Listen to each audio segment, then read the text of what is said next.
सनातनी साथियों, एक कड़वा सच सुनने की हिम्मत रखो। पिछले कई दशकों से हिंदुओं के साथ धोखे हुए हैं।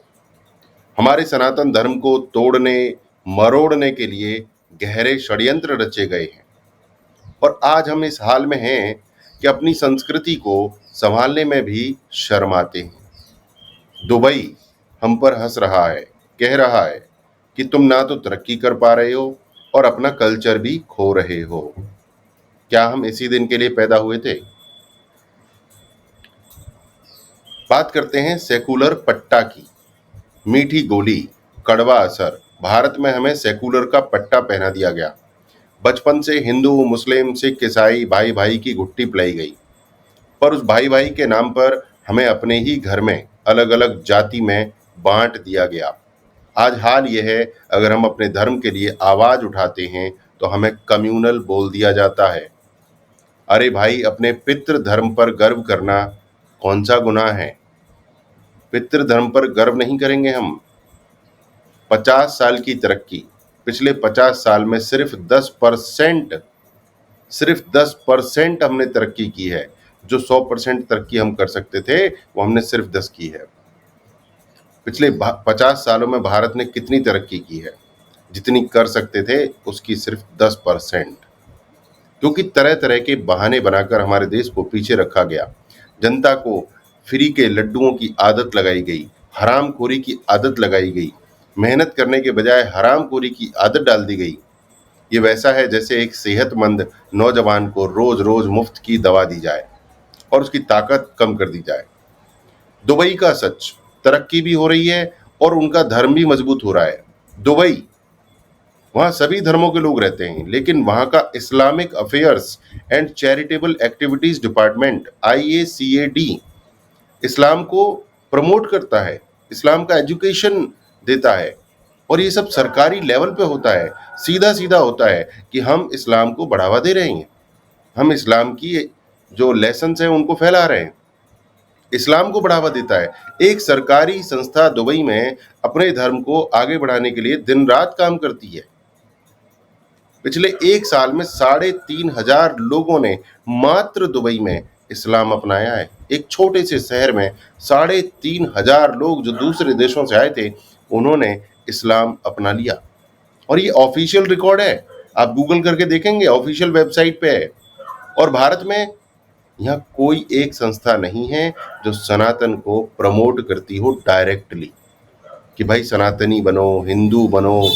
अरे यहाँ तो हम खुद को बचा लें तो बड़ी बात है। यहाँ तो विदेशी शक्तियों के ईसाई बनाने के लिए, मुसलमान बनाने के लिए तमाम दुनिया की संस्थाएं काम कर रही हैं। यहाँ तो खालिस्तान, जो भारत को टुकड़े करने की बात करता है, वो संस्थाओं के लोग एक्टिव हैं। हमारे देश में एक संस्था ऐसी नहीं है सरकारी जो लोगों को सनातनी हिंदू बनाने के लिए प्रेरित करे, सनातन को हिंदुओं की शिक्षाओं का प्रचार प्रसार करे। एक संस्था नहीं है। बड़ी शर्म की बात है ये। भारत भारत में ऐसा है। और दुबई जो मॉडर्न है, तरक्की कर रहा है, पैसे कमा रहा है, वहां पर डायरेक्ट इस्लाम को प्रमोट किया जा रहा है, वो भी सरकारी संस्था द्वारा।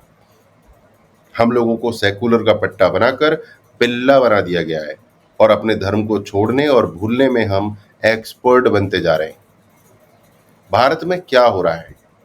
भारत में डायरेक्ट कोई सनातन धर्म को, हिंदू धर्म को प्रमोट नहीं किया जा रहा है। हमारे भारत में एक सेंट्रल संस्कृत यूनिवर्सिटी है, संस्कृत की शिक्षा दी जाती है, शास्त्र की प्रतियोगिताएं होती हैं, ग्रंथ प्रकाशन होते हैं। Ministry of AYUSH IDY international day of yoga organise करता है 21 जून को, जिसमें पूरे देश और दुनिया को योग सिखाया जाता है। एक दिन साल में योग प्रतियोगिता होती है, योग के लाभ बताए जाते हैं। लेकिन ये समस्या ये है कि ये जो काम है ये बिखरे हुए हैं, एक मजबूत सनातन पॉलिसी फ्रेमवर्क के अंदर नहीं हो रहे। किसी को नहीं कहा जाता कि सनातन क्यों अच्छा है, सनातनी क्यों बनना चाहिए। सरकारी संस्था ऐसी कोई नहीं है और इसी वजह से हम नैरेटिव के मैदान में हमेशा पीछे पड़ते जा रहे हैं। अगर हम इनकम की बात करें, सच्चाई की टक्कर, भारत का जो पर कैपिटा इनकम है $2700 है पूरी साल का। क्या बात कर रहे हो? जी हाँ, $2700 पूरी साल का है। दुबई का पता है कितना है? $49,000 पर कैपिटा इनकम। कितना ज्यादा है। मतलब वैसे तो ये हार है हमारी, बहुत तंगड़ी हार है, पर हाँ चलो मान लेते हैं थोड़ी देर के लिए कि दुबई का स्केल और मॉडल अलग है। दुबई एक छोटा शहर जैसा देश है, तेल से पैसा बनाता है, पॉपुलेशन कम है, तो ठीक है। भारत एक महान राष्ट्र है, पर इसका मतलब ये नहीं है कि हम धीमे ही चलते रहें। 50 साल में हमने जो 10% तरक्की की है, अगर हम उसे 100% तरक्की कर लेते तो सोचिए भारत कहाँ होता। क्या हम बहाने बना बना के हमेशा पीछे रहेंगे? हमें अपनी आर्थिक गति को तेज करना होगा, एजुकेशन, टेक्नोलॉजी, एंटरप्रेन्योरशिप और धार्मिक एकता के साथ। जो हमें फ्री के लड्डुओं की और हरामखोरी की आदत जो लगी है, उसको बदलकर हमें अपना कर्तव्य का मार्ग अपनाना होगा। राजनीति ने, गंदी राजनीति ने लोगों को मुफ्त की चीजों का आदी बना दिया। बिजली free, ration free, ticket free, नाच फ्री, अनाज फ्री। कुछ फ्री मिलना गलत नहीं है, लेकिन जब आदत बन जाए तो इंसान का काम करने का मन ही मर जाता है। सनातन का मूल मंत्र है कर्तव्य पहले, अधिकार बाद में। अगर हर व्यक्ति को स्किल्स, शिक्षा और अपने पैरों पर खड़े होने का जज्बा दे दिया जाए तो हम न सिर्फ आर्थिक बल्कि सांस्कृतिक रूप से भी पुनः जागृत हो सकते हैं। दुबई हंस रहा है, पर अब हमारी बारी है। दुबई कह रहा है तुम लोग न तरक्की कर रहे हो, ना अपना कल्चर संभाल पा रहे हो, पर मुझे भरोसा है कि हम अपना खेल पलट सकते हैं। बस एक शर्त है, हमें अपने कर्तव्य को समझना होगा, अपने धर्म पर गर्व करना होगा और एकजुट होकर अपने सनातन भारत को पुनः जागृत करना होगा। मैं आपको 7 ऐसे कदम बताने जा रहा हूं जो हमें करने चाहिए, जो हमें उठाने चाहिए। संस्कृत और शास्त्र की पढ़ाई को बढ़ावा देना चाहिए। योग को रोजमर्रा का हिस्सा बनाइए।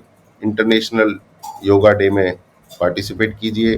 मंदिर और तीर्थ स्थलों का सुधार और रक्षा कीजिए। मैं 200 रुपये हर महीने मंदिर के लिए देता हूँ। हर महीने 200 रुपये अपने लोकल मंदिर के लिए देता हूँ, आप भी दे सकते हैं। मैं बिल्कुल टेंशन नहीं लेता हूँ कि वो लोग क्या कर रहे हैं। मैंने प्रभु को 200 रुपये दे दिए जो मैं बनता हूँ, और कोशिश करूंगा आगे 500, 5000, 5 लाख जो भी मेरा होगा दूंगा। पर ये 200 रुपये हर महीने जाते हैं। इसके अलावा जो भी प्रोग्राम होता है वो भी।